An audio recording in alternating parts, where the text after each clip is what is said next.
এই কই তুমি? আমি অফিসে গেলাম, আসতে রাত হতে পারে। রাত হইতে পারে মানে? ঠান্ডায় আমার নাক বন্ধ হয়ে রয়েছে, আমার ওষুধ এনে দিয়ে যাও। হে প্রভু, এ কেমন তোমার লীলা? ঠান্ডায় নারীদের নাক কেন বন্ধ করো, মুখ কেন বন্ধ করো না? কি বললা তুমি? হ্যালো, আমি কিডন্যাপার অরুণ বলতেছি। তোর স্বামীকে আমি কিডন্যাপ করছি। তোর স্বামীকে যদি কাল সকালে সূর্য দেখাতে চাস তাহলে 10 লাখ টাকা নিয়ে চলে আয়। ভাইয়া আপনি এক কাজ করেন, সূর্য দেখানোর দরকার নাই, আপনি চাঁদ দেখাই দেন আর 2 লাখ টাকায় সমাধান করেন। আসসালামু আলাইকুম আম্মাজান, শ্বশুর আব্বা কি আছে? থাকলে তার কাছে একটু দেন তো। ওয়ালাইকুম আসসালাম জামাই, তোমার শ্বশুর তো বাজারে গেছে, জরুরি কিছু দরকার হলে আমাকে বলতে পারো। বিয়ের সময় 50 ইঞ্চি টিভি দেওয়ার কথা ছিল, আপনারা টিভি দেন নাই কেন? আরে জামাই, দুইটা টিভি দিয়ে কি করবা? আমার মেয়ের আল্ট্রাসাউন্ড করে দেখো, ওর ভিতর টিভি আছে। তোমারে লেগেছে এত যে ভালো, চাঁদ বুঝি তা জানে। বাহ ভাইজান, আপনার গানের কণ্ঠ তো অনেক সুন্দর। বলেন কি, তাই নাকি? Thank you so much. হাতে একটা ফুটা থাল নিয়েও তো গাইতে পারেন, অনেক ইনকাম করতে পারবেন।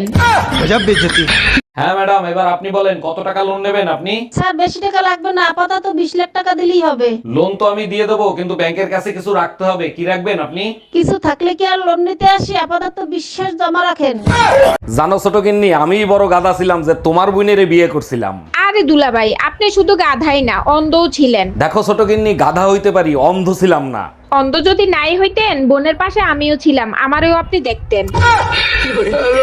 ম্যাডাম, আমি বিদ্যুৎ বিভাগ থেকে আসছে, আপনার মিটারে সমস্যা আছে, চেক করতে হবে। ভালো করে চেক করে ঠিক করে দেন, মিটারে এত বিল কেন আসে? বিল কোথায় আসে? 2 মাসে মাত্র 2 ইউনিট বিল আসছে। 2 ইউনিট বিল কেন আসবে? আমি তো শুধু লাইট জ্বালাই মোমবাতি খোঁজার জন্য। আম্মা, আপনার ফোনটা একটু দেন তো, আমার ফোনের ব্যালেন্স শেষ হয়ে গেছে, একটা জরুরি ফোন দেবো। আমার ফোন দিয়ে তো কাউরে ফোন দেওয়া যায় না, দেখ তো আমার ফোনের কি হইছে। আম্মা, আপনার ফোনের তো সিম নষ্ট হয়ে গেছে, নতুন সিম লাগাতে হবে। এখন সিম পাবো কোথায়? তুই এক কাজ কর, রান্নাঘরে ভেন্ডি আছে, ভেন্ডি লাগাই দে। ভাইজান, শুনলাম আপনার বউ নাকি ড্রাইভারের সাথে পালাই গেছে। আর ভাবি বললেন না, চরম বিপদে পড়ে গেছে। এখন বলেন তো কি করি? আরে ভাইজান, পলাই গেছে ভালো হয়েছে, এখন আরেকটা বিয়ে করবেন। বিয়ে তো আরেকটা করতে পারি, কিন্তু আমি তো ঘর জামাইছিলাম, আমারে কি এখানে থাকতে দিবে? দেখো, চোখ রাঙায় কথা বলবা না, তাহলে কিন্তু তার ফল ভালো হবে না। কি করবা? তালাক দিবা? তাও সাথে সম্পত্তি অর্ধেক নিয়ে যাব। সেই সুযোগ তুমি কোনোদিনও পাবা না। সম্পত্তি করছি বাপ মার নামে, লোন করাইছি তোর নামে। Bye bye, tata. অরুণ ভাই, শুনলাম আপনি কিছু হইলেই নাকি ভাবিরে লাথি মারেন। ভাবি সব সময় তো মারি না, মাঝে মাঝে আপনার ভাবির উপকারের জন্য মারি। এইটা কেমন কথা বললেন? লাথি মারলে আবার কিরকম উপকার হয়? আপনার ভাবি বলছিল স্বামীর পায়ের তলে নাকি জান্নাত, তাই মাঝে মাঝে জান্নাতে পাঠাই। আজকের পেপার দেখেছো, এক লোক বউ বিক্রি করে প্রাইভেট কার কিনছে। হ্যাঁ দেখছি, আমার প্রাইভেটের দরকার নাই, আমার কাছে সাইকেলই ঠিক আছে। ওরে আমার সোনা, তুমি আমারে এত ভালোবাসো। তোমাকে বিক্রি করলে সাইকেলের বেশি কিছু আসবে না। তুই কুত্তা, একটা কুত্তা। জানো হানি কাকা? হ্যাঁ বলো। আমি 6 বছর ধরে কমপ্লেন খাচ্ছি, কত লম্বা হয়েছি জানি না, কিন্তু আমার মার লবণ, চিনি, হলুদ, মশলা রাখার কৌটোর কোনো অভাব হয়নি। ডাক্তার, বাচ্চার কান্নার আওয়াজ পাচ্ছি, ডেলিভারি কি হয়ে গেছে? হ্যাঁ অরুণ সাহেব, আধা ঘন্টা আগেই ডেলিভারি হয়ে গেছে, আপনার ছেলে হয়েছে। আচ্ছা ডাক্তার, একটা জিনিস আমার মাথায় খেলে না, বাচ্চারা ডেলিভারি হওয়ার সাথে সাথে কান্না করে কেন? ধরেন আপনি কারো বাসায় 9 মাস ফ্রিতে খাচ্ছেন, ঘুমাচ্ছেন, থাকতেছেন, হঠাৎ করে যদি আপনাকে লাথি মেরে বের করে দেয়, তখন আপনি কি করবেন?